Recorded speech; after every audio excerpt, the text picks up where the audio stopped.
ஆண்டவரும் இரட்சகருமாகிய இயேசு கிறிஸ்துவின் நாமத்தினால் உங்கள் எல்லாரையும் அன்போடு வாழ்த்துகிறேன்.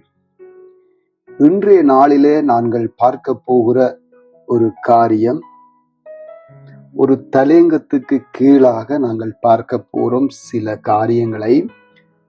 இந்த தலையங்கம் என்றால்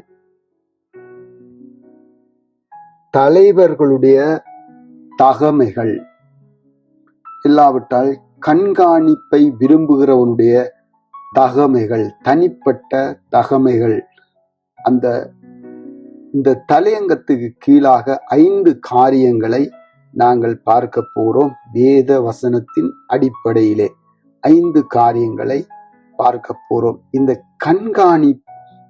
கண்காணிப்பை விரும்புகிறவன், கண்காணி என்பது புதிய ஏற்பாட்டிலே பல தடவைகள் உபயோகிக்கப்பட்டிருக்கிறது. பல தடவைகள் இருக்கிறது வசனத்திலே. சில வசனங்களை சொல்லுகிறேன், நீங்கள் குறித்து கொள்ளலாம். அப்போஸ்தலர் 20:28 இருக்கின்றது. பிலிப்பியர் 1:1 இருக்கின்றது. 1 தீமோத்தேயு 3:2 இருக்கின்றது. தீத்து 1:7 இருக்கின்றது. 1 பேதுரு 2:25 இருக்கின்றது. இந்த கண்காணியை குறித்த காரியம். கண்காணி என்றால் மேற்பார்வையாளர், முப்பர், மேன்மையுள்ள வேலையை செய்கிறவர் என்று, அவருக்கு நல்ல பரிசு கிடைக்கும் என்றெல்லாம் மொழிபெயர்க்கப்பட்டிருக்கின்றது. ஆம், நாங்கள் ஒவ்வொரு தலையங்கத்துக்கு கீழாக இன்றைக்கு பார்க்க போறோம். நாங்கள் வாசிக்க கேட்போம். 1 தீமோத்தேயு 3வது அதிகாரம் 1 5 வசனங்கள் மட்டும் நாங்கள் வாசிக்க. கண்காணிப்பை விரும்புகிறவன் நல்ல வேலையை விரும்புகிறான், இது உண்மையான வார்த்தை. ஆகையால் கண்காணியானவன் குற்றஞ்சாட்டப்படாதவனும், ஒரே மனைவியை உடைய புருஷனும், ஜாக்கிரதையுள்ளவனும், தெளிந்த புத்தியுள்ளவனும், யோக்கியமுள்ளவனும், அந்நியரை உபசரிக்கிறவனும், போதக சமர்த்தனுமாய் இருக்க வேண்டும். அவன் மதுபான பிரியனும், அடிக்கிறவனும், இழிவான ஆதாயத்தை இச்சிக்கிறவனுமாயிராமல் பொறுமையுள்ளவனும், சண்டை பண்ணாதவனும், பண ஆசையில்லாதவனுமாயிருந்து தன் சொந்த குடும்பத்தை நன்றாய் நடத்துகிறவனும், தன் பிள்ளைகளை சகல நல்லொழுக்கமுள்ளவர்களாக கீழ்ப்படிய பண்ணுகிறவனுமாயிருக்க வேண்டும். ஒருவன் தன் சொந்த குடும்பத்தை நடத்த அறியாதிருந்தால் தேவனுடைய சபையை எப்படி விசாரிப்பான்? ஆம், இந்த வசனத்தின் காரியங்களை நாங்கள் கவனித்து பார்க்க போறோம் இந்த நாளிலும். முதலாவது காரியமாக, குற்றம் சாட்டப்படாதவன். ஒரு ஊழியக்காரன், அதாவது கண்காணிப்பை விரும்புகிறவன், ஒரு தலைமைத்துவத்தில் இருக்கிறவன், மேற்பார்வையாளர், குற்றம் சாட்டப்படாதவனாய் இருக்க வேண்டும். அவன் செய்கிற காரியங்கள் எல்லாம் வேத வசனத்தின் வரம்புக்குள் இருக்க வேண்டும். அவன் செய்கை சில வேளைகளில் குற்றம் சாட்டப்படுகிற காரியங்கள் குற்றம் பிடிக்கலாம். ஆனால் அவனுடைய வாழ்க்கையில குற்றம் கண்டுபிடிக்க கூடாது. அவன் வாழ்க்கை குற்றம் உள்ளதாய் இருக்கக்கூடாது. அவன் வாழ்க்கையில் கரை உள்ளதாய் இருக்கக்கூடாது.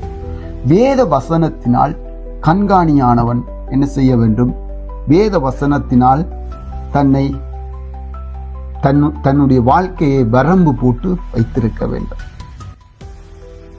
முதலாவது, குற்றம் சாட்டப்படாதவனாய் ஊழியக்காரன், இந்த நல்ல வேலையை செய்கிறவன் குற்றம் சாட்டப்படாதவனாய் எந்த வகையிலும் தன்னை காத்து வேத வசனத்தின்படி காத்துக் கொள்ளுகிறவனாய் இருக்க வேண்டும்.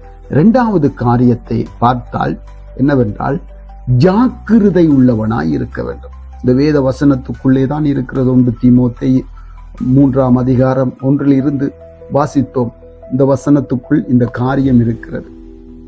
ஜாக்கிரதை உள்ளவனாய் இருக்க வேண்டும். எண்ணத்திலெல்லாம் ஜாக்கிரதை உள்ளவனாய் இருக்க வேண்டும். தன்னுடைய வாழ்க்கையின் சகல பகுதியிலும் அவன் தன்னை ஒடுக்கி, தன்னை கீழ்ப்படுத்தி இச்சை அடக்கமுள்ளவனாய் சகலதையும் செய்வதற்கு ஜாக்கிரதை உள்ளவனாய் காணப்பட வேண்டும்.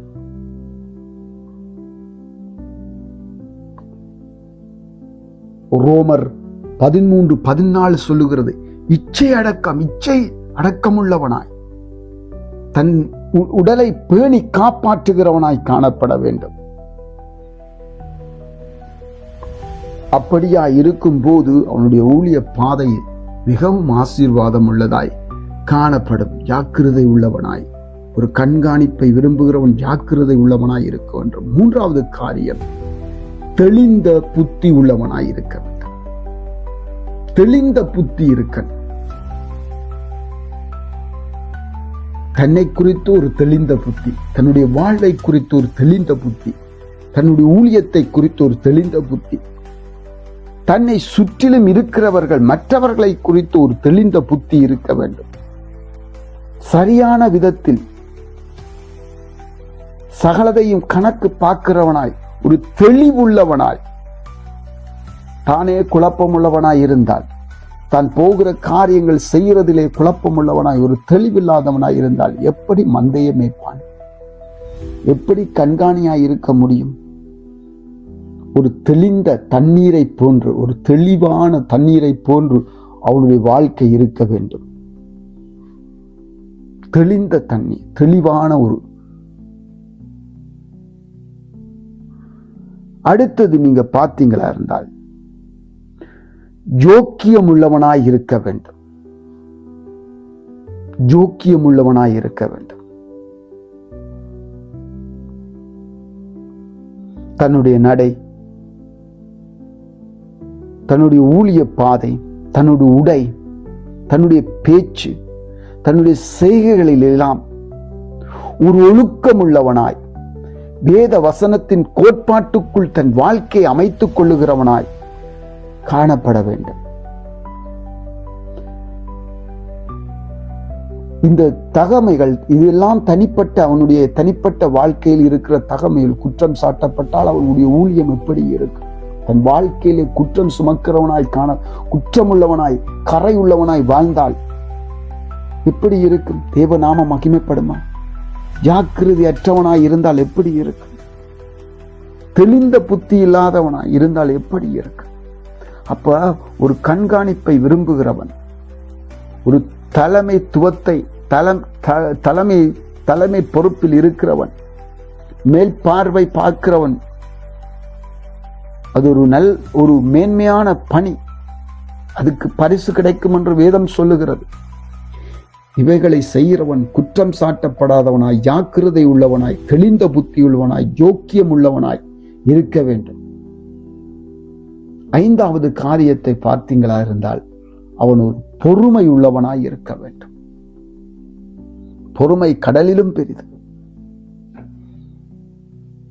பொறுமை எப்படி? சகிக்கிறவனாய் இருக்க வேண்டும். சகலதை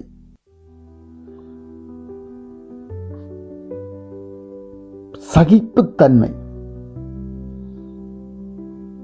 ஊழியத்தில் அடிக்கடி கோபப்படக்கூடாது. ஜனங்கள்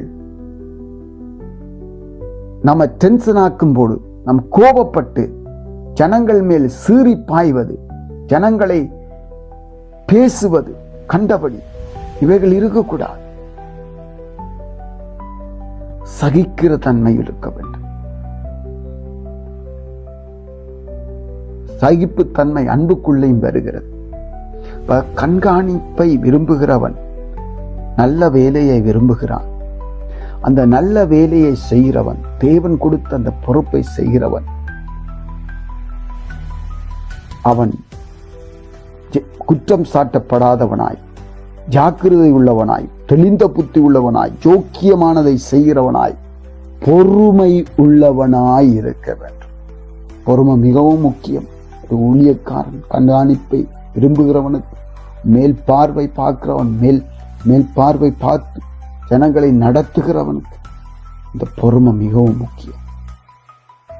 ஆம், இவனுடைய பிள்ளைகளே, ஊழியர்களே, இந்த காரியங்களை நம்முடைய மனதில் கொண்டிருப்போம். பவுலடியார் தீமோத்தேக்கு ஆலோசனையாய் போதகம் பண்ணின தீமோத்தேக்கு சொன்ன இந்த காரியங்கள் நமக்கும் அது பிரயோஜனமாயிருக்கும்.